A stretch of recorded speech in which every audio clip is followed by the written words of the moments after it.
Hey, it's Peet and Reet on a great show. I gotta tell you something. This guy was my hero. Oh. Don't let him hear that, but he was my hero. This is the guy I wanted to be. You did? Yeah, honest to God, I kid you not. Whenever he was on a show, I had to make sure that I was there watching that show. Yeah. I tried a few impersonations.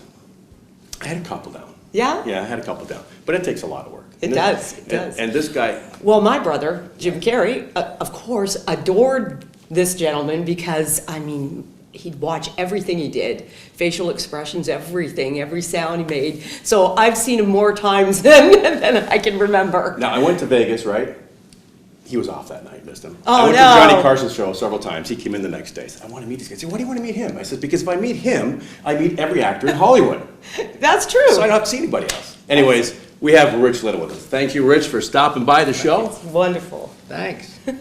So Wow. Yeah. I'm flattered. He doesn't I thought look you were it. talking about somebody else.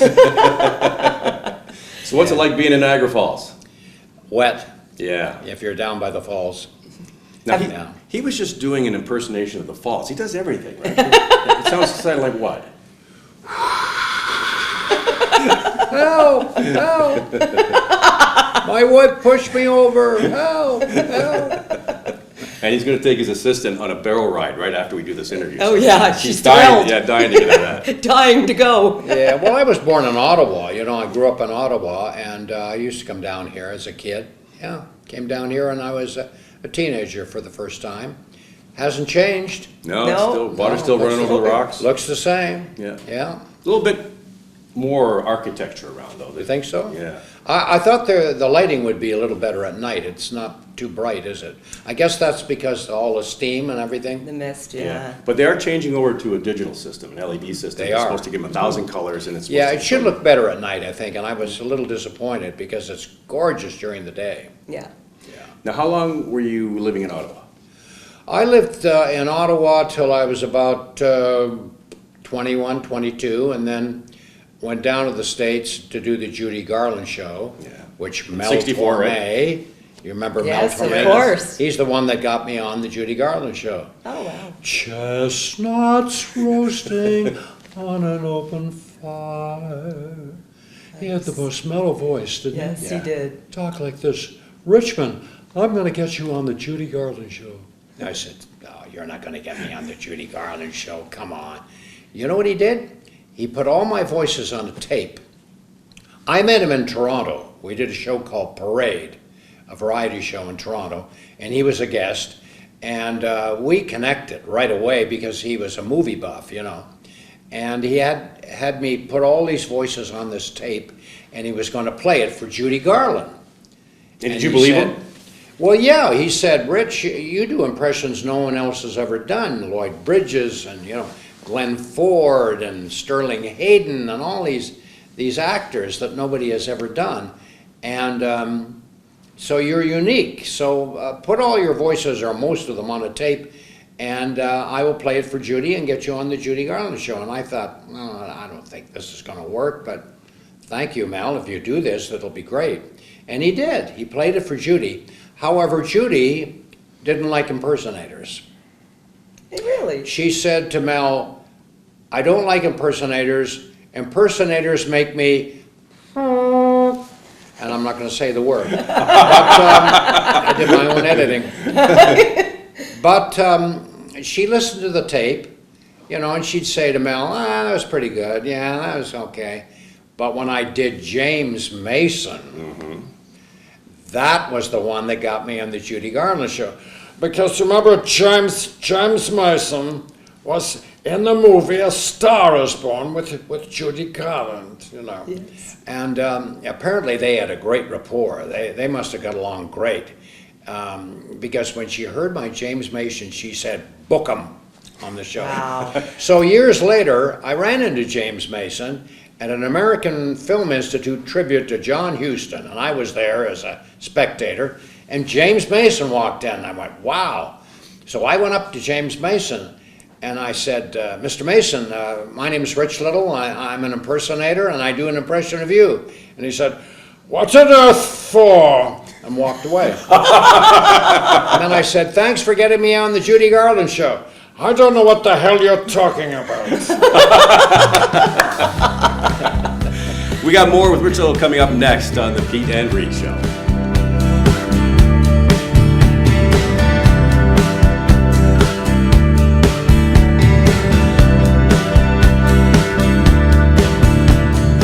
It's Peet and Reet here with Mr. Rich Little. So excited. Yeah. So it's like having an icon sitting beside me. What is that? I actually get to touch him. You don't have to let her if you don't want to. Well, I'm flattered that your brother was a fan of mine. Oh yes, a My huge God. fan. We did a show together, you know. Did you really? Yes, we did. We did a variety show together in New Orleans. And we sang and did comedy sketches. This was before Jim was really a star. I mean, at the very beginning of his career. Yeah. And I remember he did some impressions, and they were pretty good. He did a great Bruce Dern. Yes. Wonderful Bruce Dern. And he also, I knew that he had something different to offer because he was a little bizarre. That's putting it lightly. And we know Jim is. One of the routines he did in the show was Orson Welles holding up a wall. You can imagine what that was. Who was holding up what then? The wall and Orson. But I remember he did a couple of impressions and they weren't bad at all. Shatner he did. Yeah. Yeah, but you know, later on in his career when he did award shows and emceed things, he didn't do impressions. I kept saying every time I saw him, do some impressions. He's on the Academy Awards, do some impressions, but he didn't. We used to say the same thing to him because he wanted to be an impressionist and then and do that type of work, but then he turned around and decided, we just wanted to do straight comedy and do acting, and the whole family went, "What, are you nuts? What, are you crazy?" We thought he was insane, but he had to follow his own path. He had a rubber face, didn't he? Yeah, but that's great, though. I was so thrilled that he went on to do great things and that I was there when he first started out. We had a lot of fun doing that show. A lot of fun. You know, for Canadians, everybody looked up to you. Everybody wanted to watch where you were going and what you were doing because you were the first and you were an original. I mean, how many people could do what you did? And I know everybody in my neighborhood, when Rich Little was on, I kid you not, we all had to go and sit down, whatever show was on, and watch you do your thing. Wow. Especially when you were on the Carson show. Was that a punishment? It was a punishment, and then after our parents let us go out and play again. But no, it was, truthfully, I'll tell you why it was so great. Because first of all, you were Canadian. Second of all, you didn't have to close your eyes and pretend that you heard somebody. And you didn't have to sit there and watch all your hand motions. When you looked at you were the person you were trying to be. And I think that's the difference between a lot of people. Because a lot of people have that opportunity to use their hands and emotions and all the idiosyncrasies, right? But you also got the voice down, like you're the person. And that's what I think was great about it. Well, voice was the most important thing for me. The visual came if I could do it, but you know, when you do Orson Welles and Raymond Burr, it's hard to look like them, you know. But you know, I could look a lot like Jack Benny and the Carson. Yeah, Carson was the best. Carson was the best. Oh yeah, all you have to do with Johnny is keep looking around. He was always looking off. Remember that? Yeah. Like he's talking to somebody in the wings. You know, I can get so into Johnny Carson some nights. After I finish a show, I go to the dressing room and find myself writing out an alimony check. That's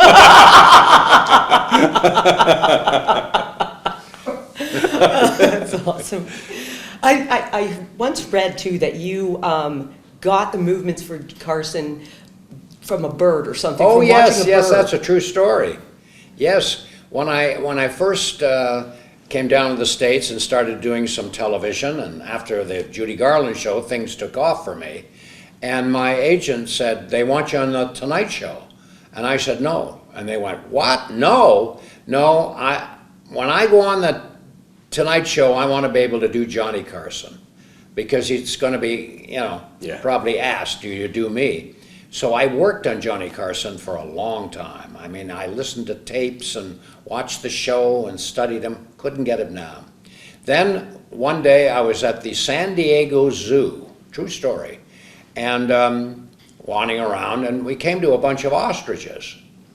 And I looked at these ostriches and the way they moved and everything, and I thought, That's the key to doing Johnny Carson. Just think of a, think of We an always want to ostrich. be interviewed by Johnny Carson. didn't we? Yeah, totally. Just do Johnny Carson, and the way the ostriches walked and the way they looked was Johnny Carson. Now, did he know you were going to do him when you came on the show? The first time he didn't. Yeah, you must have. One died. time I did. I show this in my show, actually. If you see my live performance, I show a clip of this. I'm on the Dinah Shore show doing my impression of Johnny Carson, and Johnny walks out Oh, wow. unannounced. Unannounced. And I show that. And Sammy Davis was sitting in the audience. He went berserk. He just started laughing. And, you know, Sammy had always fall on the floor. And right on, babe. That was terrific. But Carson came out and he went like this to me. And then we ended up doing 2 Johnny Carsons. And I show that. And when I would go like this, he would go like this. And when I would do this, he would do like that, scratching the head, and then the golf swing. And it's a wonderful piece. Wonderful. Very cool. Now, you roasted him on Dean Martin's roast, right? Yeah. And I watched that many times, Oh, yeah. right? Yeah. I remember watching it when it first came on, but he looked so nervous watching you do him. He really did. Like, if you watch him, Oh, yeah. yeah, and what he's doing, he's like, oh, did I really do that? I can't. Yeah, well, the routine I did was he has 23 mannerisms, little ticks. Yeah. And after each joke, I would, do this, do this, do this, do this.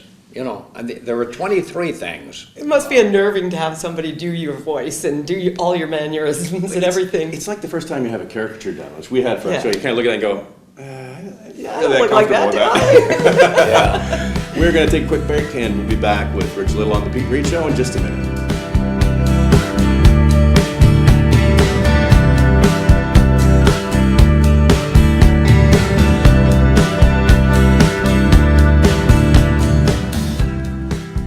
It's Peet Reet on the Peet Reet Come on. Show with. It's better off air than it is on air. I know, it's so funny with Mr. Rich Little. It's so fun off air as well as on. So, I mean, you're growing up in Ottawa, man. Freezing cold in the winter, not a whole lot going on. And That's right. I mean, how do you become what you became? Like, how's that happen? Well, that's the one thing about my career that I'm very happy happened, that I met all my idols.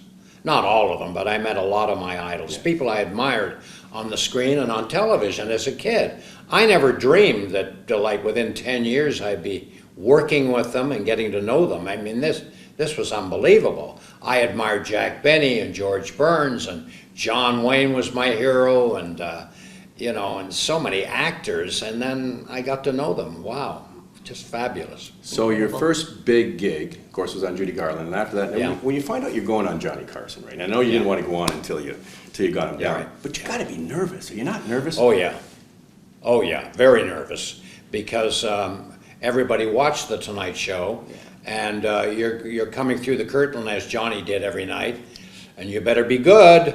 Or you're Or done. you're going. There goes Back the to career. Canada, back to my old job in Canada, as in the aluminum factory. But I would say the Tonight Show and the Dean Martin roasts, a lot of pressure on the Martin roasts, Yeah. because not only is it watched by so many people around the world, but you're performing in front of the greats. Oh my God! And they're staring Yeah. at you, right? And they're looking at you, going, what is he going to do? You better be good, kid. And you better do your A game. Now, how long did it take to shoot that show? To do what? The Dean Martin Dean roast. Martin. Well, one of the reasons Dean did the roast was he did his variety show before. Yeah. I did that once, but he didn't like to rehearse. Now with the roasts, he never rehearsed. I mean, he didn't need to do anything except show up. Right. Do you know, one time we were shooting a roast at the MGM Grand. Well, we did a lot of them there, and we were all in the green room. Orson Welles and all the Jimmy Stewart, John Wayne, Lucille Ball. We're all in the dressing room, and then Greg Garrison, who was the producer, said, "Places, everybody. We're going to start shooting in 2 minutes." So we're all heading towards the stage and the dais, And as we're walking, Dean's right next to me, and Dean says to me, "Rich, who are we honoring tonight?" And I went, "What? What?" He said, who's the guest of honor tonight? I said, "Michael Landon." "Oh, that's a good choice. Oh, we're going to have some fun." In other words, 2 minutes before know. shooting the show, he didn't even know who we were roasting. Wow. That's Isn't that amazing? See, Dean didn't care. Yeah. Yeah. Golf was his thing, right? Golf and watching old westerns on television. Wow. And not rehearsing. And I mean, when he did his variety show, he wasn't there all week. He Yeah. only showed up for the taping. See, I think they Amazing. wanted him. He just didn't really want to be there. I think he liked what he did, but it really wasn't a priority. Well, what happened was you rehearsed all day or all week long with the stand-in for Dean, right? And then Dean would watch a dress rehearsal up in the dressing room while he had a scotch, and then he'd come down, we'd do the show. But he wasn't exactly like like the double was, Yeah. like the stand-in guy. And so sometimes you'd turn to say a line to him, and he'd be over the other side of the room. And there was no studio audience, right? And he'd say, "Oh, am I supposed to be over there?" You know, he didn't care. Was there a studio audience in there? There was an audience, yeah. Yeah. I didn't Yeah, realize that. there was an audience. Not much of an audience, just a few people. But Dean, they left in all the mistakes because that's Yep. what people like. Dean, yeah. To see him recover. And if you see my show here, or my nightclub act anywhere, I show film clips, Oh, of very nice. various shows I did. And I show a clip from the Dean Martin show where Dean couldn't read a cue card. He couldn't pronounce a word or he was stuck. And so he had everybody get up, including me, to try and read it. And it's absolutely hilarious because it's all ad-libbed. Wow. Red Buttons got up and Milton Berle got up and Wow. See the great names, great shows, Yeah. great names back then, Yeah. right? Yeah. You know, you used to, what I loved about you is you could change voices. Like you could be one person talking to the other person. And what I really enjoyed was when you did Spiro Agnew and Jimmy Stewart. Now, to do what you I love did, Jimmy to do Stewart. what you did there, to take the bass out and change the voiceover, I mean, that was amazing. I mean, Well, Spiro Agnew, if you remember, had a kind of a monotone voice like this. Probably nobody remembers him, but anyway, he talked like this, And then if you kind of took Spiro Agnew and you kind of slowed it down a bit, and then your first thing you know, you're doing Jimmy Stewart. It's amazing. There are little similarities there. yeah, but it's just amazing how you could pull it out. How long did it take you usually to get somebody down? Like I know Johnny Well, was a long one. it depends who I'm doing, I don't do Bill Clinton, but, neither does Hillary. Can't blame him for that. We're going to leave you right there on the Peet Reet Show. Coming back in a minute. Stay with us.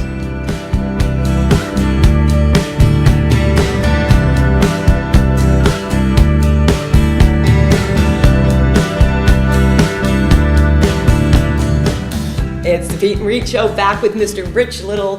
Having so much fun Can we here. show some of the outtakes of this? I know, eh? I just want to let the camera roll forever. It's awesome. Yeah. I really, really want to find out, though, from you, how did you do political voices? Like, because you do a lot of them, so Yeah. I thought maybe that's, you love politics or No, something? I really don't. I don't like politicians at all, actually. Politicians are like diapers, they should be changed regularly and for the same reason. I agree. I use that in my show, actually. But I don't know that much about politics, but, I've always had politicians saying dumb things, silly things, and that's what I did. And if you hear, it was the same way with teachers, if you had teachers saying sort of silly, stupid things, the kids loved it, And if you have politicians saying sort of stupid things, the people like that too. It's kind of, knocks them off their pedestal and makes them more human, Yeah. But I've done, I think I can do about 8 to 10 presidents. And your favorite? Reagan. Yeah. Nice. Well. And one time I remember I was talking to Reagan, and he said, "Rich, how long have you been doing me?" I said, "Well," And you didn't remember. yeah, well, he didn't remember.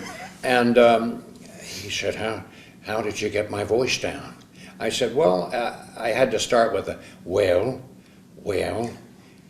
And he said, well, I never say that, do I? I said, yes, you do. And then he said, well, I guess I do. Well, anyway, it was the well. And then I said, another thing that you do is you look down before you speak. Reagan used to always say, well, and then he'd kind of look down and look up and start talking.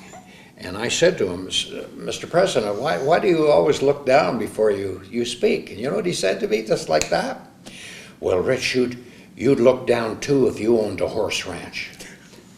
I thought that was pretty good for him. That is good. You know? He's telling the truth. He had a It was good kind of wit. He was very funny. Yeah. funny. Yeah, you became good friends with him, right? Yeah, I got to know him pretty well. And sometimes I would do something at the White House, perform or be invited, and everybody would go into another room for coffee. And Reagan would sit with me, nobody else in the room, in the Lincoln room, and start telling me stories about Hollywood and movies and stuff. I was wide-eyed. I mean, God, this was great. And Nancy would stick her head back and say, honey, we're waiting for you in the next room. The president of Sri Lanka is getting, he's getting a little antsy. How long are you going to be? Well, I'm just telling Rich about the Errol Flynn dirt story. And she went, oh, not the dirt story. That's a 20-minute story. I know, I'll speed it up. And the dirt story was they were making a movie and with Alan Hale and I forget who else was in it, and Reagan and